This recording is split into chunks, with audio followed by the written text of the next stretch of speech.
сангаас сэтгэлэг олгодог. Жишээ нь өрхийн гишүүн болгоны тоогоор 500 мянган төгрөгийн жижиг дунд үйлдвэрлэлийн төсөл хэрэгжүүлээ гэхэд өөрөнгөө аймагт нүүжсэн Улаанбаатараас нүүжсэн айл 5 амбултай байхад 2 сая 500 мянган төгрөгийн одоо буцалтгүй тийм ээ жижиг дунд үйлдвэрлэлийг хөгжүүлэх сангийн хөрөнгөөр орон нутагт очиод ажлын байртай бий болоод харин Улаанбаатарт утаа гаргаж ажилгүй байсан хүмүүс маань орон нутагт ажилтаа ажлын байртай цаашдаа нэмэн өртөг бий болгодог ийм одоо бүтэц бий болгох тал дээр анхаармаар байна. Ер нь Монголын зах хязгаар ер нь орон нутагчин бол хүндрэлтэй болж шүү дээ. Хүн амын сэргижил бий болцсон. Тэнд одоо эзэмгүүдж байна. Зарим сонгуулийн үеэр ярихад зарим суманд одоо ер нь засаг дарга хийчих хуулийн шаардлага хангасан хэмжээний тийм одоо боловсралтай, чадвартай, шалгалтай өгсөн тэрийг албаагчлсан хүртэл олдохгүй тэр тал руу явж байгаа. Тийм учраас энэ чиглэл дээр бол анхаарах зүйтэй юм аа. Нөгөөх нь бол мэдээж хэрэг түүхэн үрстэй тэмцэхээс улдаар түүхэн үрсийг түлхэхгүй байх. Тэр болцсон нөхцөлийг бүрдүүлж хэрэгтэй байхгүй. Тэр 100 гэж ярьж байгаа. Улаанбаатар хотод хэрвээ одоо тэр 100-ыг хийгээд асуудлыг шийдчихдэг байсан бол одоо шийдвэр болсон. Дэлхийн банк намайг 96, 97, 98 онд дэвтэрсэн сайд байхад тэр 100-ны тухай асуудлыг ярьжсэн. Өнөөдөр тэр 100-ны тухай асуудлаа Дэлхийн банк ярьж байгаа. Хэрвээ шийдчих байсан бол энэ шийдчих болсон. Тэгэхээр ард түмний яриад байгаа энэ утаа бол одоо бизнес болчлоо гэдэг нь нэг талаас үнэн байгаад. Нөгөө талаас нь Улаанбаатар хотод амьдарч байгаа хүн 5 дахь 6 дахь цахилгаан станц барьж байгаад эрчим хүчийг баг үнгүй өгөөд дулаанаар цахилгаанаар бүгдийг халаагаад гэрээ нисгий авчиж төслөөр үнгүй авчиж дулаалж өгөх юм бол Монголын бүх Улаанбаатар жилд амьдрахыг хүснэ үздэй чинь. Монгол улсын үндсэн хуулиар заагдсан хуулийн залтын дагуу Монгол улсын иргэн хаана амьдарч байгаас үл хамааран ижил тэгс эрхэлэх ёстой.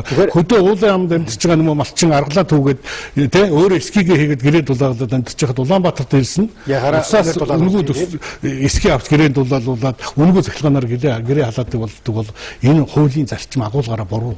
Тийм учраас энэ хуулийг бол бид нар агуулгаар нь нэлээсээ өөрчилж шийдэх ёстой гэж бодож байна. Төвлөрлийг сааруулах эдийн засгийн бодлогыг явуулах хэрэгтэй. Тэгжээж энэ асуудал шийдэх. Тэрнээс мянган түүхийн үрс оруулснаар бол олон давхар асуудлыг бас шийдэх. Олон давхар асуудал, ажлын байр, орон нутгийн хөгжлийн асуудал, олон асуудлыг бид нар нэмэр шийднэ гэж байна. За баярлалаа. Хөгжлийн банкны асуудлаар бас гишүүд нэлээд өөр байр суурь тавиасан. Хөгжлийн банкар том төсөл санхүүжүүлнэ. Эсвэл зарим гишүүдийн хэлж байгаагаар бол жижиг одоо үйлдвэрлэлийг дэмжинэ, жижиг бизнесийг дэмжинэ гэж. Тий, хөгжлийн банкны өөрийнх нь байгуулах гэж байгаа бол зарчим ер нь олон улсын шилдэг одоо сайн завгар нь бол улс орны өмнө тулгарсан шийдвэрлэх ёстой цаг хугацааны одоо юу цитнотод орсон байгаа. Хөгжил цаад бэрхшээл учруулж байгаа том төслүүдийг өөрсдөө магадгүй аль нэгэн банк бизнесийн эрх ашигын үүднээс одоо ашигын үүднээс зээлэхгүй эсвэл эрсдэлтэй гэж үзэж байгаа, эсвэл одоо эдийн засгийн хувьд үр ашиг багтаа гэж үзэж байгаа. Тэгвэл улс орны одоо хөгжил төлөвтэй шийдэх ёстой энэ том төслүүдийг одоо хэрэгжүүлэхэд шийдэх ёстой ийм одоо бүтцийг бий болголоо гэж үзэж байгаа. Өнөөдөр өдөр хөгжлийн банк бол үнэхээр Монголд хэрэгтэй. Гэхдээ хэлцүүлгийн явцад бол арилжааны хэлбэр рүү оруулах ч гэсэн олон санал байсан. Янз бүрийн саналууд явсан. Гэхдээ өнөөдөр улсын хурал дээр олонхороо шийдээд батлаад гаргацсан хөгжлийн банкны хууль бол өнөөдрийн хэмжээнд одоо бидний өнөөгийн байгаа нөхцөл байдал бол тохирсон тийм сайн хууль гарч ирсэн гэж бодож байгаа. Гэхдээ асуудал бол өөрөө цаг хугацаа, орон зайнаас хамаарч тухайн үед л үйлчлдэг шүү дээ. Тэгээ цаашдаа сайжруулах, сайн болгох тийм одоо шаардлага бол байгаа. Тэн дээр бидний бодож ирсэн гол асуудал тухайлбал хөгжлийн банкны төлөөлөл удирдах зөвлөл, гүйцэтгэх удирдлага нь одоо жишээ нь ямар байх вэ? Ямар хэлбэрээр сонгох вэ?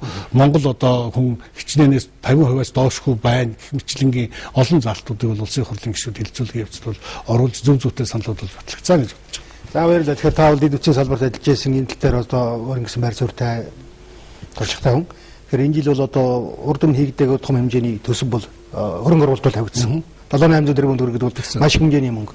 Тэгэхээр энэ мөнгө одоо оны эцэст яг юу болж хувирах вэ? Та манай үзэгч тавьж хэлэхгүй. Тэгэхээр биднэрт урд нэг том алдаа байсан. Тэр нь юу гэхдээ зэрэг баахан зураг төсөвгүй. Ер нь бол бодлогоор одоо орон нутаг өөрөө шийдэг хөрөнгө оруулалтуудыг яам болон улсын хурлын гишүүдийн саналаар улсын төслөөр хийгээ баталждаг. Тэгэл нөгөөх нь цаг хугацааны зураг төсөл судалгаа хийгцээр байтал ондоо багтаж хэрэгжиж чадахгүй. Тэгээд тендерын зарлагдаад хийгдэл намар болдог. Тэгээ барилгын ажил ихэнх нь бол цаг хугацаагаар Монгол шахаж идэх учраас хэрэгждэг байсан. Тэгэхээр энэ жил бид нь улсын төсөв дээр ер нь хуулийн дагуу зураг төсөлтэй ийм ажил ажиллагуудыг оруулсан.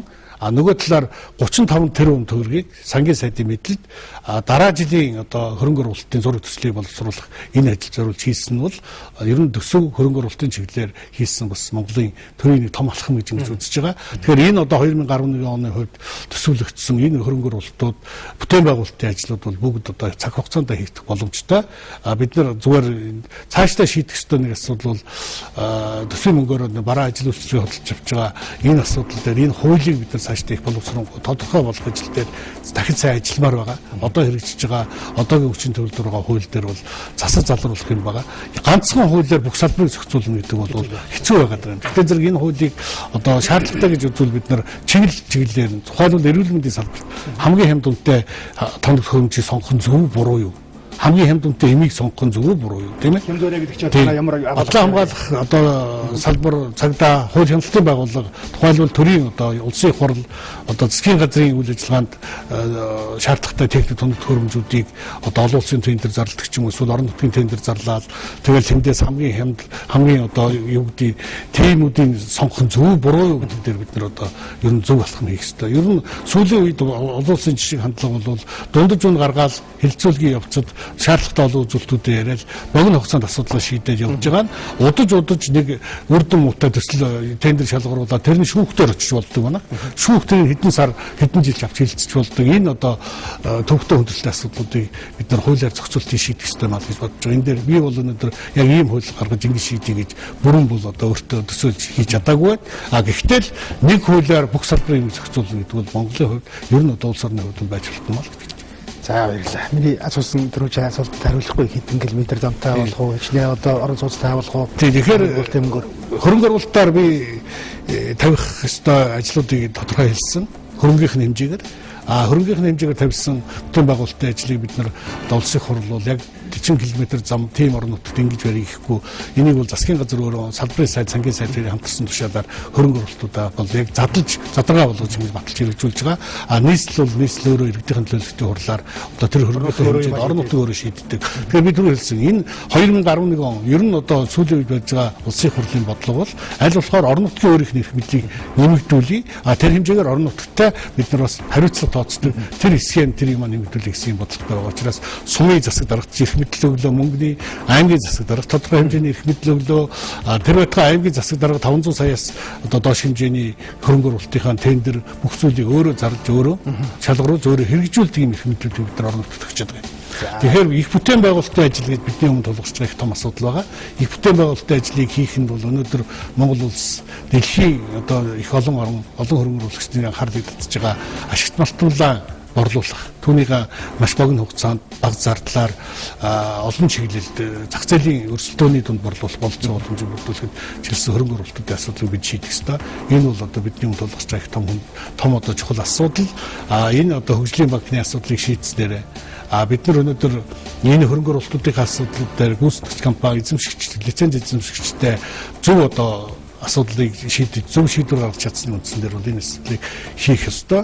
Ер нь хөгжлийн асуудлаар бид нар бодохдоо өнөөдөр уул уурхай ашигт малтмал бол Монголын нэг удаагийн одоо тэтгэгч дэмжигч ийм л хөрөнгө оруулалт гэж бодох ёстой. Бид нар дараагийн 3 дахь 4 дахь хөгжлийн хөлбарыг одоо бий болох чиглэлийг бол бодох ёстой.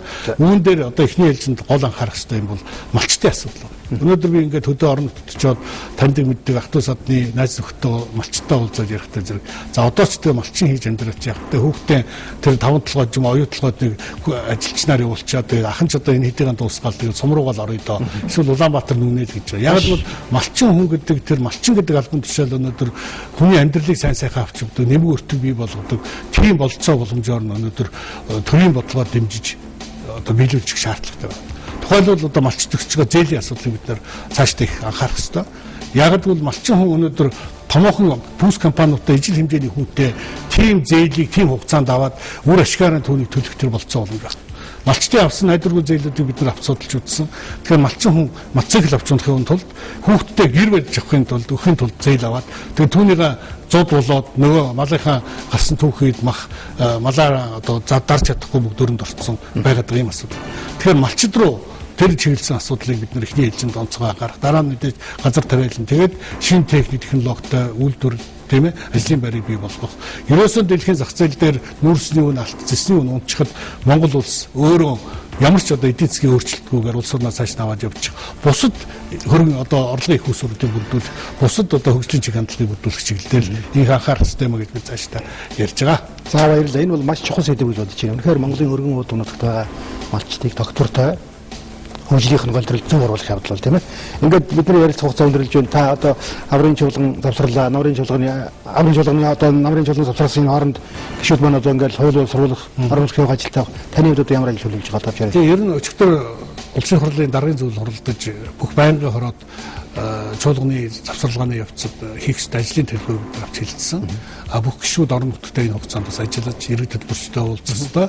Тэгээд энэ хугацааг 4 сарын 1-ний дотор багтааж бүх улсын хурлын гишүүд орон нутгад ажилласан байх ёстой. 4 сарын 5-нд хаврын чуулган эхлэхэд одоо орон нутгийн томилтол болохоор баг байхаар ингэ зохицуул гэдэг үүргийг улсын хурлын даргын зүгээс өгсөн. Ер нь бол манайхны дотор нэг юм ойлголт байдаг. Улсын хурл завсарлна гэдэг бол улсын хурл амарчж чинь гэж ойлгоод байна. Тэгэхээр улсын хурл бол амардаггүй. Улсын хурлын байнгын үйл ажиллагаа явж байгаа. Ажлын хэсгүүд байнгын хороод хуралдана. Миний хувьд бол бас орж ажиллаж байгаа ажлын хэсгүүд нэлээд хэд байгаа. Байнгын хорооны зүгээс ажилд оролцох нэлээд асуудлууд байгаа. Улсын хурлын үйл ажиллагааг нэлээд тийм зохистой, бодиттой, тийм ойлгомжтой болох үүднээс бас нэлээд зүйлүүдийг хий гэж бодож байгаа. Тухайлбал байнгын хороодын одоо асуудлаар санал хураалтуудыг их хурл дээр хураадаг шиг техник том төхөөрөмж ашиглаж тийм ээ хураадаг хүн ингээд гараараа тоолоо тэдэн хөглөө гэж маргаан гардаг янз бүрийн зүйл гаргахгүй байх. Байнгын хороодын үйл ажиллагаа явуулж байгаа тэр тасалгаа тийм ээ танхимуудыг одоо техник хэрэгслээр тоноглох хэвлэл мэдээллийн одоо байгууллагуудын үйл ажиллагааг дэмжих тэгтээ бодиттой үнэн мэдээллийг авчруулах аль болохоор одоо тэр бодиттой үнэн зүйлсийг аль болохоор сайт их хурлын бусад одоо юунуудаас бэлээр авч болдог байх. Заавал их хурлын ордонд очиж их хурл дээр сууж байнгын хороонд орж мэдээлэл авдаг биш. Ер нь одоо телевизүүд студиэс шууд авчиж болдог. Энэ бол яг олон шишгрүү оруулсан. Ийм зүйлүүдийг нэлээд хий гэж бодож байгаа. Тэгээд ер нь бол энэ чуулганы завсарлагын явцад бол одоо тойрогтой ажиллана. Энэ бол яагаад бид нэг гэж ярьж байгаа бол тойрогт ажиллахдаа бид нар гишүүдэд чиглэл өгч байгаа. Ер нь одоо бидний хэлцэх ёстой, шийдвэрлэх ёстой чухал ямар асуудлууд байна, орон гарч тулгуурлаж байгаа ямар асуудлууд байна гэдгийг бид нар бас нэлээд их судалж эхэлж дараагийн хаврын чуулганаараа бид нар одоо асуудлуудыг гол нь ач холбогдлоор нэлээд их дараалал шилжсэн зүйтэй гэсэн юм байр суурьтай байгаа. Ач холбогдлого асуудал гэж байхгүй. Гэхдээ хамгийн чухлаас эхэлж хийхгүй болохгүй байна гэсэн ийм л байр суурьтай байна. Тэгээд их хурл үнэхээр их ачаалттай ажилласан. Улсын хурлын талаар хэвлэл мэдээлэл гаргаж байгаа мэдээллүүд аль болохоор бодиттой байх, үнэн зөвийг олсон байх тал дээр бид их анхаарч байгаа. Улсын хурлын бас одоо хэвлэл мэдээллийн алба гэж манайд алба байдаг. Энэ албаны үйл ажиллагааг нэлээд их бэхжүүлэх, хэвлэл мэдээллийн алба маань одоо бусад хэвлэл мэдээллийн хэрэгслүүдтэй ойр дотн ажиллаж их хурлынхаа хийх гээд байгаа ажил, хийж байгаа ажлуудын талаар бодиттой үнэн мэдээллийг хүргэх, тэдэнд мэдээллийг бас цаг алдахгүй өгч явах талаар сонцгой гарч ажиллана. За баярлалаа. Манай үйлдвэрлэл орсон танд баярлалаа. Амжилт хүсье. За баярлалаа. Та бүхэнд амжилт хүсье.